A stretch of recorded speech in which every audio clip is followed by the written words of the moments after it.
Friends, today I will introduce you to one of the most classified and strange aircraft in aviation history. It is a real, mass-produced fighter. It flew, it saw combat, and it looks as if two planes once collided and decided never to part ways. Two fuselages, two pilots, one aircraft, and all of this is the F-82 Twin Mustang. But here is something no one has ever told you. I am holding archived documents and materials that most people have never read. And today, we will break down this story in detail. You think you know what a fighter looks like? Forget it. What you are about to see will shatter any conventional understanding of aviation. Watch until the end, because in the middle of this video, there is a moment after which you will look at the entire history of aviation quite differently. I promise. So, 1944, the Pacific Ocean, and a task that was considered unsolvable. Imagine the open ocean, no land, only water, the horizon, and the sky. In every direction as far as the eye can see. No landmarks, no shelter, just an endless gray surface below and an altitude of several thousand meters above it. Now imagine you are flying over this water, alone, in the cockpit of a fighter, more than 1,000 kilometers to the nearest land, and you have just enough fuel to turn around and make it back to base. No more.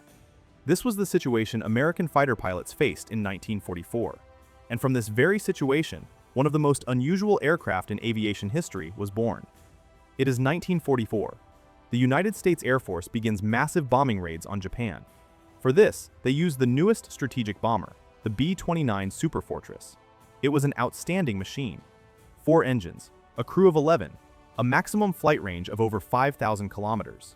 The bombers took off from the Mariana Islands in the center of the Pacific Ocean. It was about 2,400 kilometers in a straight line to the coast of Japan. The B-29 Superfortress could cover that distance, complete the mission, and return. The range was sufficient. But this machine had one vulnerability.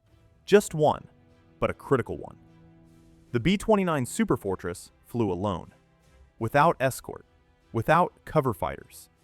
And everyone, command, pilots, and engineers, perfectly understood what this meant in the real sky over a real enemy. Why couldn't they just send fighters along? That is where the main problem begins.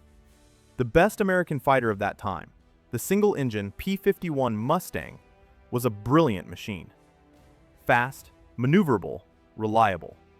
But even with drop tanks, its combat radius was about 1,300 to 1,400 kilometers. That was enough to fly from base and back. The distance to Japan from the Mariana Islands is 2,400 kilometers. Do the math yourself. The P-51 Mustang physically could not fly to Japan and back from the Marianas. It didn't have enough fuel. No drop tanks could change that math.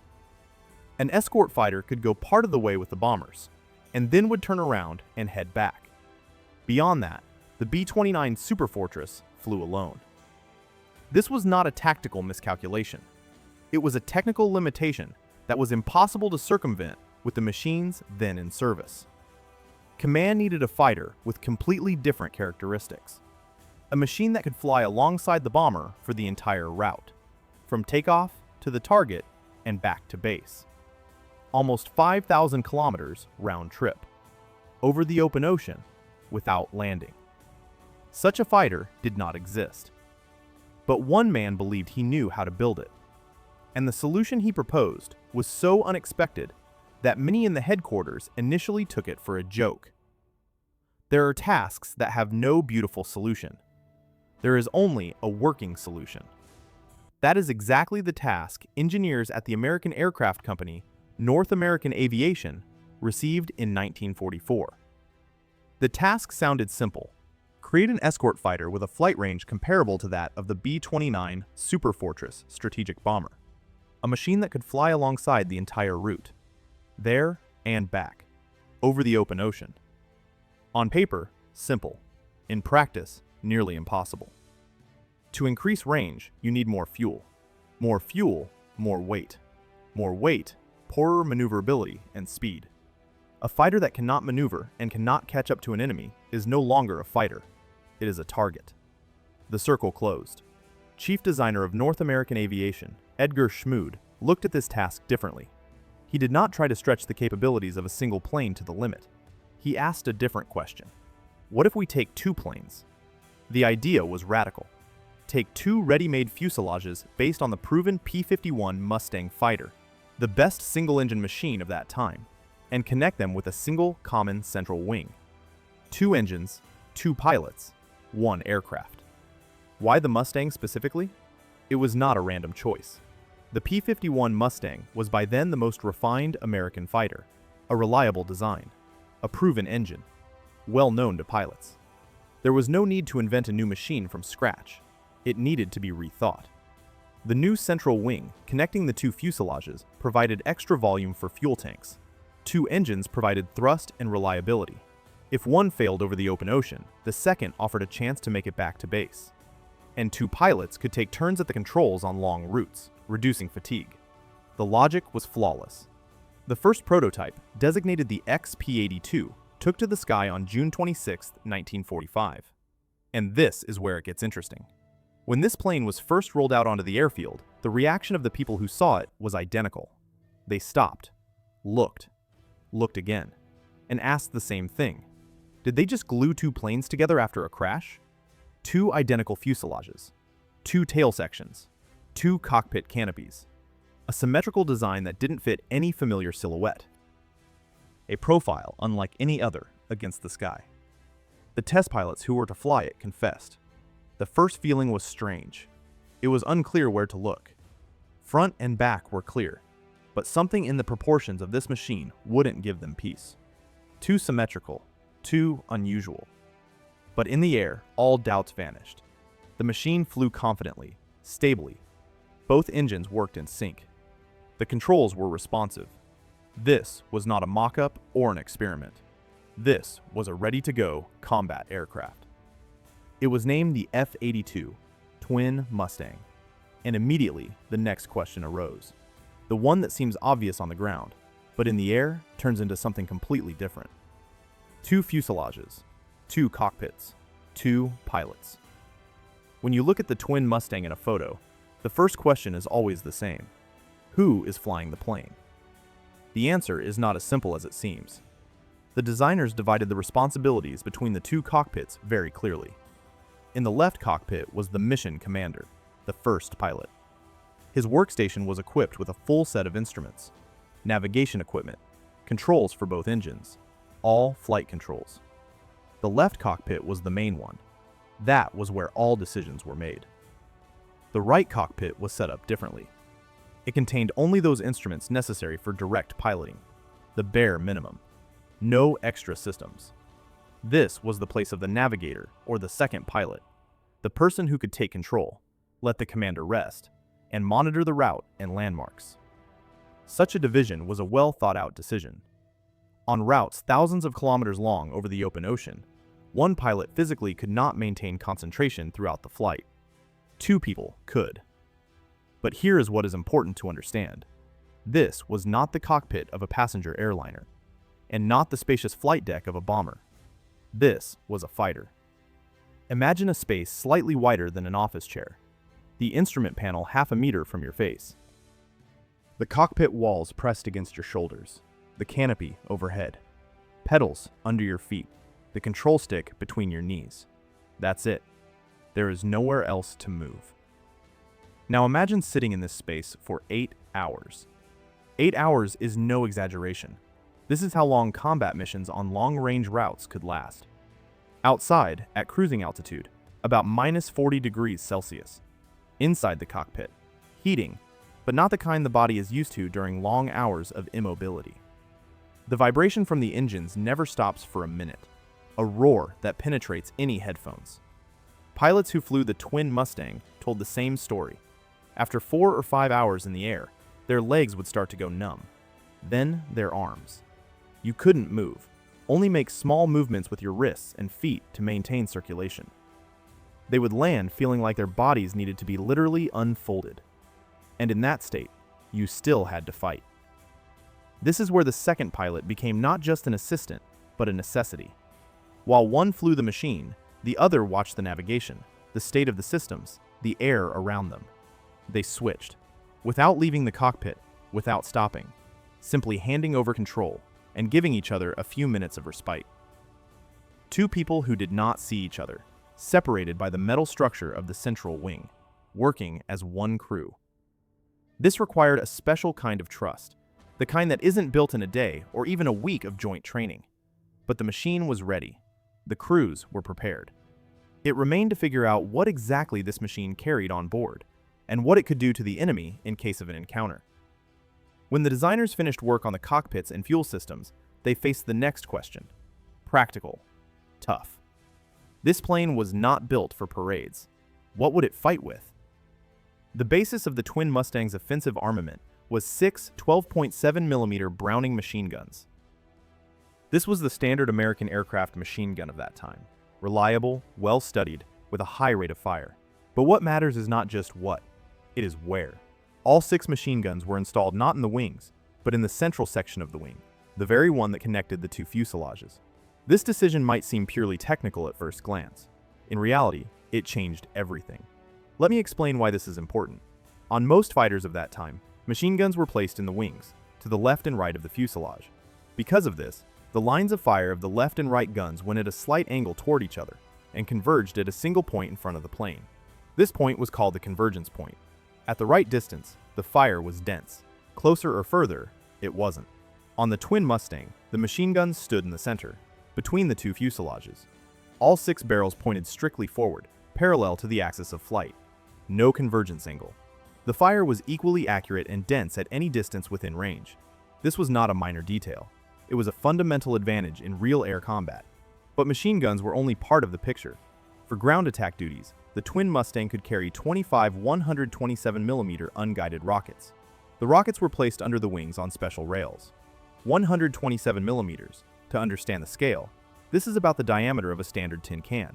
Only it isn't a can. It is a rocket flying toward the target at a speed of several hundred meters per second. Against ground targets, more than enough. Besides rockets, the plane could carry a bomb load. The bombs were also attached under the wings, on the same hardpoints. Pilots could choose their armament depending on the mission. Now look at this machine as a whole, a range comparable to a bomber. 2 pilots who could work in shifts on multi-hour routes. 6 machine guns with central placement. 25 rockets, bomb load under the wings. This was a versatile aircraft. Not just an escort fighter, a machine capable of performing several tasks in one sortie. Cover the bombers, attack ground targets, return to base. On paper, the ideal solution to the task with which everything began. But then something happened that no one could have fully foreseen, although some had guessed. Time began to work against this plane even before it rose into the combat sky. There is a special kind of disappointment.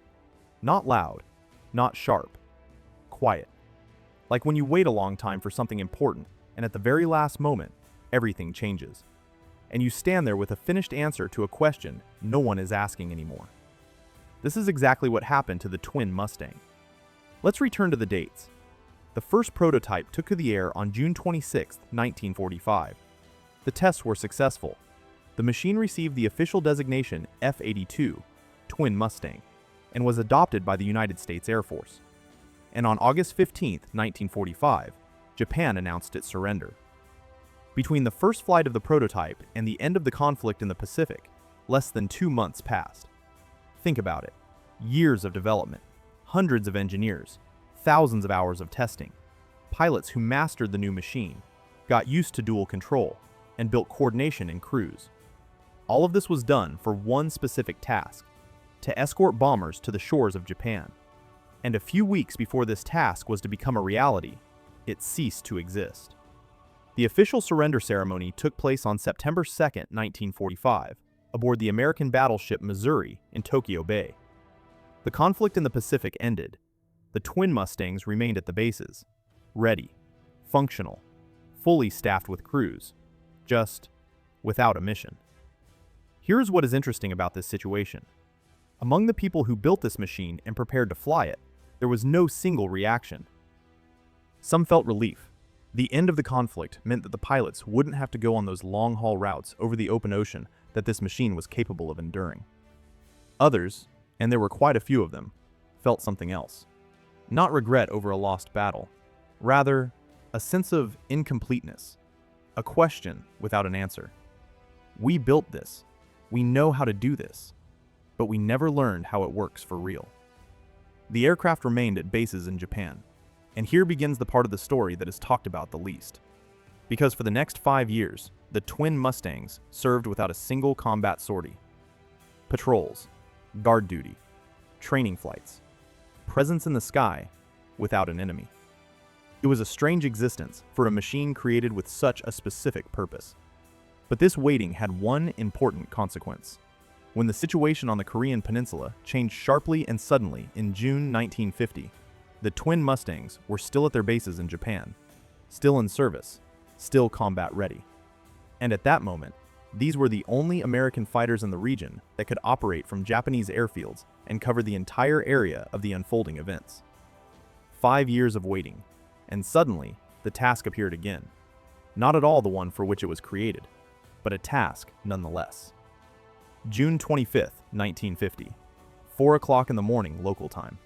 The armed forces of North Korea crossed the border along the 38th parallel, the conditional line that had divided the Korean peninsula into 2 parts since 1945.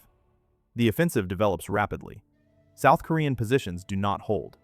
The front moves south. The news reaches American command in Japan within a few hours. The reaction was immediate. Not because everything had been planned in advance, but because there was no choice. The United States at that moment had specific obligations and specific military resources in the region. The question was one: what from these resources could be lifted into the air over the Korean peninsula quickly? And what of those lifted could actually work? That is when the main thing became clear. The distance from American air bases in Japan to the area of events on the Korean peninsula is from 300 to 600 kilometers, depending on the specific base and target point. For most jet aircraft at that time, this was the limit, or almost the limit, of their combat radius with a real payload. Jet machines were in the region, but considering range, payload, and time over target, their capabilities in the first days were limited. The Twin Mustangs were in a different position. Their combat radius allowed them to work from Japanese bases and cover almost the entire area of the unfolding events on the peninsula. Reach, operate, return, without critical time constraints over the target. That is why in the first days of the conflict, the Twin Mustangs were among the first in the air. Imagine the situation at the airbase in those hours. Technicians work without a break. Machines are prepared for takeoff at a pace that would have been unthinkable in peacetime. Pilots receive briefings on the fly, route, task, return time. No weeks of preparation, no months of planning. A few hours, and the plane is on the runway. From the start of events on June 25th to the first combat sorties of the Twin Mustangs, less than 48 hours passed. 48 hours, from peaceful standby at a base to a real combat sky. The first task was covering the evacuation of American citizens from South Korea. Civilian ships were leaving the port of Incheon and heading to Japan. The Twin Mustangs held the air above them in case enemy planes appeared. This was not the scenario for which this machine was created. No escort of strategic bombers over the ocean. No multi-hour routes to distant targets. Just be in the air. Be where it's needed at the right moment. And this moment arrived faster than any of the pilots could have assumed. On the morning of June 25th, 2 days after the start of the conflict, in the sky over Korea, what happened has forever gone down in the history of American aviation. June 27th, 1950. 2 days after the start of the events on the Korean peninsula, several Twin Mustangs take to the air. The mission covering the area over Seoul and its approaches. The situation in the air is unknown. Information from the ground arrives in fragments. The crews work based on what they see themselves. In one of the machines, 2 lieutenants. William Hudson in the left cockpit, Carl Fraser in the right. A standard crew, a standard sortie, until everything changed at once. At some point, a plane appears ahead. The silhouette is quickly identified, a Soviet-designed Yakovlev fighter used by the North Korean Air Force. Designation, Yak-7U, a single-engine machine, significantly lighter and more maneuverable than the Twin Mustang. Hudson makes a decision, then seconds. It is precisely in such situations that it becomes clear why pilots are trained to the point of automation. Not so that they think at the right moment, but so that they act before they manage to think. The Twin Mustang enters position. 6 Browning machine guns in the central wing section look strictly forward. Hudson opens fire. The Yak-7U is hit. the North Korean plane breaks off from combat and does not return. June 27, 1950. Lieutenants William Hudson and Carl Fraser aboard the F-82 Twin Mustang achieved the first air victory of the United States Air Force in the Korean conflict. That same day, another victory. The crew of another Twin Mustang in a similar situation hits a Yak-9, a later and more advanced modification of the same line of Soviet Yakovlev planes. 2 sorties, 2 results, 1 day. But it is here that the story takes an unexpected turn. The question that aviation historians ask to this day sounds simple. But whose plane was it actually?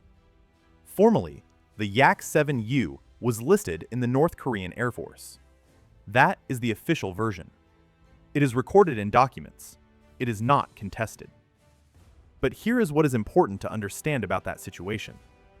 In the first days of the Korean conflict, Soviet military advisors and pilots were present in the region. This is no secret. These facts were declassified and confirmed much later. The degree of their direct participation in combat sorties at the very beginning of the conflict, specifically in late June 1950, remains a subject of debate among historians. North Korean documents are closed. Soviet archives for this period are not fully declassified. Hudson and Fraser's victory is recorded. The plane was hit. That is a fact. Who exactly sat in the cockpit opposite has not been established with absolute precision to this day. That is what it means to look at history honestly. Sometimes the most important moment is the one that leaves a question without a final answer. Hudson and Fraser returned to base. The entry in the combat log was made. The first victory counted. And on the ground, at airfields across the region, something else was already happening. Something that in a few months would change the place of the Twin Mustang in this conflict faster and more irrevocably than any air battle. While the Twin Mustangs held the sky over Korea in the first weeks of the conflict, completely different machines began to appear at airfields in the region. Jet planes. The Soviet MiG-15 jet fighter, with swept wings, appeared in the sky over Korea in the autumn of 1950. This was not just a new plane. It was a different generation of aviation. The maximum speed of the MiG-15 was about 1,070 kilometers per hour. Service ceiling, over 15,000 meters. For comparison, the Twin Mustang with 2 piston engines reached a maximum speed of about 740 kilometers per hour. Service ceiling, about 11,000 meters. The difference in speed? More than 300 kilometers per hour. The difference in ceiling? 4,000 meters. This is not a lag. This is an abyss. In response to the MiG-15, the American side sent the jet F-86 Sabre fighter to the region. A machine of the same generation. Swept wings, jet engine. Maximum speed? About 1,100 kilometers per hour. The sky over Korea became a jet sky. The Twin Mustang in this sky was an outsider, not because it flew poorly, not because the crews fought poorly, but because physical laws are not up for discussion. A piston engine cannot compete with a jet in speed and altitude. This is not a matter of skill, it is a matter of physics. By the end of 1951, the Twin Mustangs were withdrawn from combat sorties. Officially, completely. Now, about the numbers. During its participation in the Korean conflict, the Twin Mustang crews destroyed 20 enemy planes. 20. That is the officially confirmed figure. But here is what is important. Out of these 20, only 4 were hit in the air. The other 16, on the ground, at airfields, on the tarmac. When you hear this figure for the first time, the first reaction might be, so, in air combat, the plane was not very effective? This is a misreading of the numbers. Here is how it worked in reality. The Twin Mustang with its range and 2 pilots was the ideal machine for long-range reconnaissance and patrolling. It could find an enemy airfield, reach it, scout it, strike at the parked aircraft, and leave. A plane on the ground, hit on the tarmac, is just as out of commission as one shot down in the air. 16 enemy machines that never took to the sky again. That is a result. 4 victories in the air, including the first in the history of the Korean conflict, achieved by Hudson and Fraser on June 27, 1950. In 1953, the Twin Mustangs were officially retired from the United States Air Force. Completely. Forever. From the first flight of the prototype, June 26, 1945, to the retirement, 8 years passed. For aviation equipment, that is quite a lot. And at the same time, very little for a machine created as an answer to the challenge of its time. Just that time changed faster than anyone could have foreseen. The jet era did not ask for permission. It simply arrived. And when the last Twin Mustang left the ranks, with it went something bigger than just a specific model of an aircraft. A whole philosophy went away. A whole way of thinking about aviation. About what range means. About what endurance means. About what two people in two cockpits of one machine over an endless dark ocean mean. Today, the Twin Mustang can be seen in person. Several units have survived. They stand in museums in the United States, under the roofs of hangars where the temperature stays constant and light falls at the same angle every day. If you are ever near such a machine, stop. Just look at it for a few minutes. 2 fuselages, 2 tail sections, a central wing between them, 2 cockpit canopies, left and right, both closed, both empty. That is the strange thing about museum exhibits of this kind. The plane stands motionless. It is not flying anywhere. But looking at it, you almost physically feel this machine was created for movement, for distances, for the open sky over the ocean, where there is nothing but water and the horizon. It was not created to stand still. But that is exactly how almost all great machines end their path. Not in the air, on a pedestal, behind glass, with a plaque. And that is correct, because a plaque is not the end of the story. It is an opportunity to tell it again, to everyone who stops and looks. What exactly does this machine tell? It tells how engineers received a task that was considered almost impossible. And instead of trying to stretch the capabilities of one plane to the limit, they asked another question. A question that changed everything. What if we take 2? It tells of 2 pilots in 2 cockpits, separated by a metal wing structure, of people who didn't see each other in flight, but worked as one organism, who held the sky over the endless ocean, 8 hours, with numb hands and feet, in a vibrating metal cockpit at -40 outside. It tells of being late, of how a perfect tool is created exactly at the moment when the task for which it was built disappears, and about how life sometimes gives a second chance in a completely different place and in a completely different form. It tells of June 27, 1950, of Lieutenants William Hudson and Carl Fraser, of the first victory, of the question that historians haven't closed to this day, of the fact that an honest look at history always leaves room for doubt. And it tells of the end, of how the jet era arrived not gradually, but all at once. How in a few years, a whole generation of aviation technology moved from the category of advanced to the category of obsolete. How machines that just yesterday held the combat sky today stand under a museum roof. This is not a tragedy. It is just time. Each generation of equipment solves the problem of its time. The F-82 Twin Mustang solved its own. Not as planned, not where expected, not as much as it could have been under different circumstances, but it solved it. 20 enemy planes that never took to the sky again. The first air victory in the Korean conflict. Thousands of hours over the Pacific Ocean and the Korean Peninsula. 2 pilots, 1 plane. When you next see a photo of this machine, or find yourself near it in a museum hangar, look at the 2 cockpits. Left, right, both empty. Imagine what it was like to sit in one of them, over the ocean, in the dark, thousands of kilometers from shore, knowing that nearby, in the neighboring cockpit, which you cannot see, is a second person, your crew, your insurance, your partner in this impossible flight. This is the Twin Mustang.